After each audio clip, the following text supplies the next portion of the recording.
so glad you're here. This video is going to continue a discussion.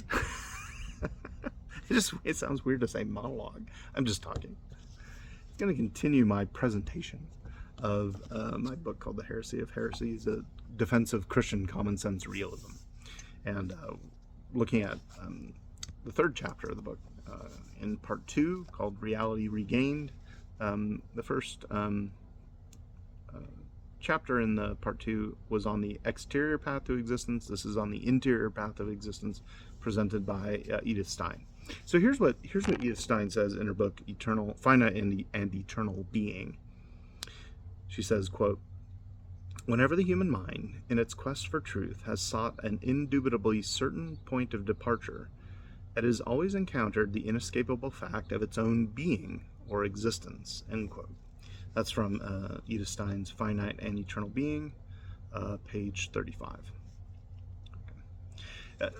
Stein is going to draw from Augustine, from Descartes, and from Edmund Husserl, her teacher, her maybe mentor. That might be maybe too strong, but she was a student of Edmund Husserl's, and also a student of Adolf Reinach, a couple other Christian thinkers from the previous century. Each in their own way, Augustine, Descartes, and Husserl pointed to the undoubtable existence of the self, and found in the reality of their perception of the self, found there something that we can learn about the nature of existence. So each of us can have, in fact, a certitude of our own existence. We know that we exist. And I think there's philosopher's debate about whether or not even Descartes' cogito is necessarily certain, like it's logically, maybe put it as strong as possible, logically impossible for him to be mistaken about that.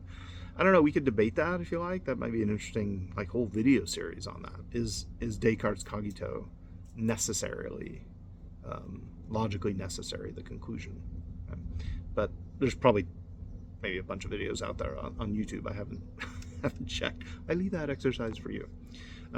But these thinkers thought that, at least. So now we have a question, right? The question is part of the philosophical journey that moves us beyond a simple seeing of ourselves as existing to an elaboration of existence itself. So the idea is, from self-knowledge, we should be able to come to some knowledge of who we are as a certain kind of thing, as well as the nature of being qua being, or being itself. Once our intellect sees its own existence, it raises from this fact the question, what is the being of which I am conscious? Right? What is the being of which I'm conscious? This question is about the being of the self. It's about the nature of the existence that I have. So Edith Stein says that when we ask this sort of question, two things are going to be revealed to us. Okay, two things. The first thing, we are aware of being, but we're also aware of not being. Okay, so that's kind of a puzzling thing to say. Like when we're aware of ourselves, we're aware of being and not being. Now this is going to be a bit of a puzzle epistemically. Like, how can I be aware of not being if not being is not? Right? There's nothing to be aware of. There's a bit of a puzzle there. But then secondly, she says, now let me read to you a little bit more on that first point. Okay? Her first point, again, to reiterate this, is we are aware of being and we're aware of not being. Okay? So Stein seems to indicate that we can be aware of not being. And my own view is that's impossible, unless she means something like a change of being. Okay? And when we get into this, I think that's going to be what she means. So from common sense realistic experience, we have seen that existence is a essential exemplification. That was in the previous chapter. So if that's right, then unless something exemplifies an essence, it doesn't exist.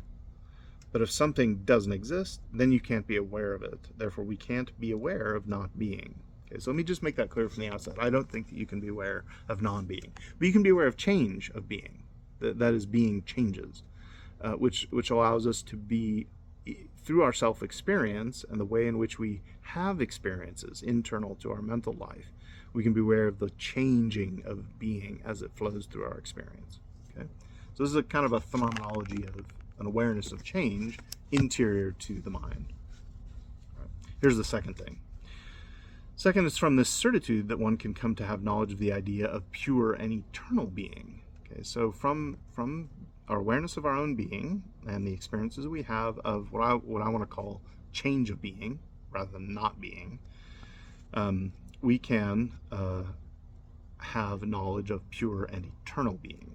Okay, so this is not quite an argument for the existence of God, but it's in the neighborhood. It borders that.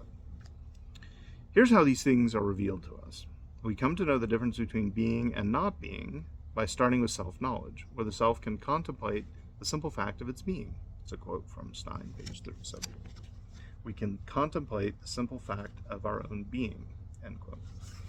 But we are also aware of the self, the I, can change, right? So now I don't mean you don't change as a substantial being, but rather you experience change, right? Within your mind, within your awareness of yourself.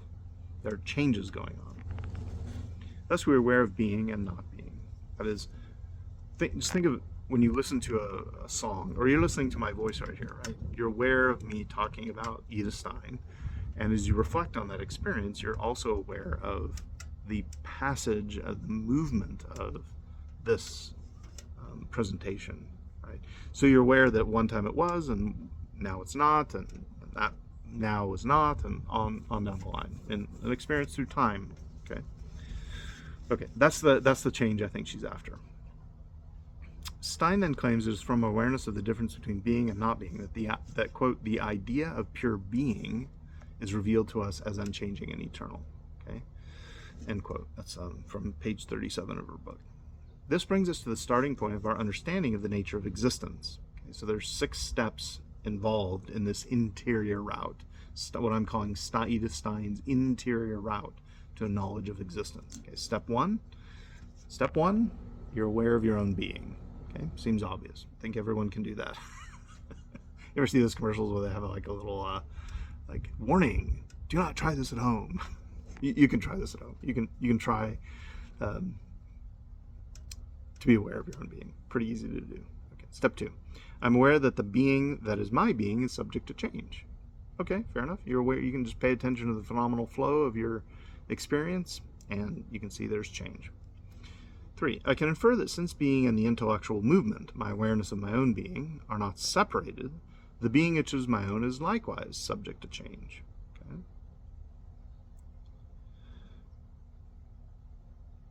This is what Edith Stein calls, following Husserl, an intellectual, quote, intellectual movement, unquote. Okay. All right. Step 4, I experience a movement from former past states of being to present states of being. Okay, this involves time. Step 5, that means that the being of which I'm conscious as mine is inseparable from temporality. Okay, that's a quotation. The being of which I am conscious as mine is inseparable from temporality. It's from page 37. So I know that my own being, the being which I am, which I have, is temporal. Okay, that's our awareness of time, is the movement and the change within our internal experiences. Now here's step 6. This is the final step, the move from finite to eternal being. From our awareness of ourselves as temporal beings, we are aware of being that is always now. Okay, so just sorry, just hear a little kid say, well, what is it now? Right now, is it now or now or now or now or now? Now, is it now? Is it going to go now? Right?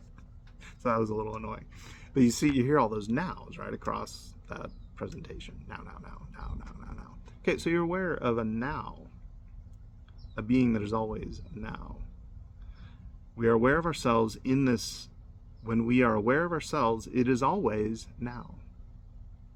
It is always now. The being that we are aware of when we are aware of ourselves is always now, and this is always between a no longer and a not yet. This is what Stein calls eternal being. It's a being that is always now, always present.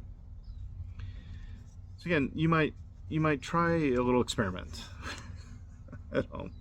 Again, this does not require any super special equipment, maybe a timer. Get a timer and set it for 5 seconds. Right when you push start on your timer, get your timer, push start, begin thinking of yourself in your own existence. Do this for the entire 5 seconds. Here, let me demonstrate. Here we go. Ready? Start.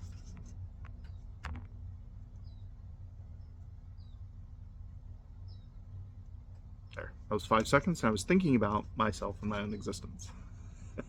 Yeah, you have to believe me. I mean, I'm not like, I really was. I wasn't thinking about, why I'm not out surfing today or something. It's usually crowded.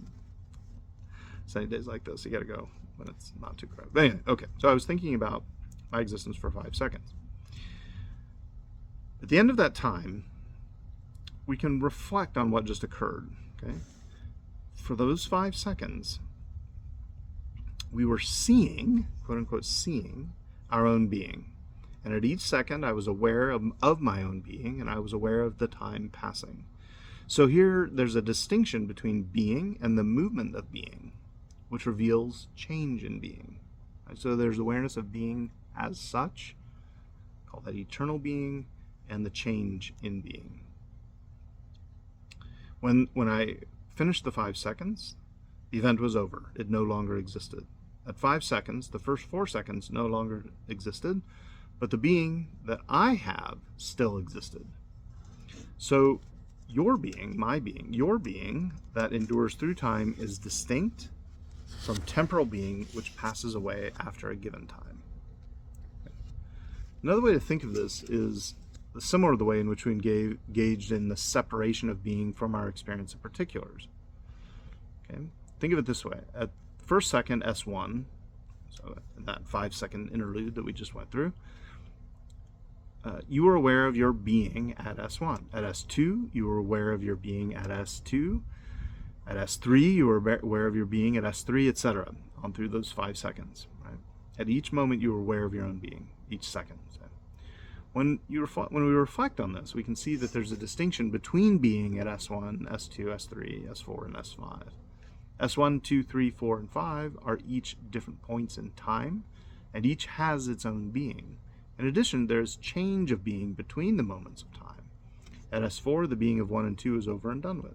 These movements are past and no longer exist. All right, so this, anytime you do philosophy, you say something and something else is going to kind of come to the fore of your discussion or thinking about it. So now we've got to mention theories of time, right? This presentation, what I'm offering in this chapter, requires or presupposes what's called an A theory of time, which maintains that the past and the future don't exist, right? They were, only the now exists. Okay, but I'm just going to leave that. If the A theory is not the way to understand time, then probably either Stein's view has to be majorly revised or rejected. So this is a defeater for Stein's view.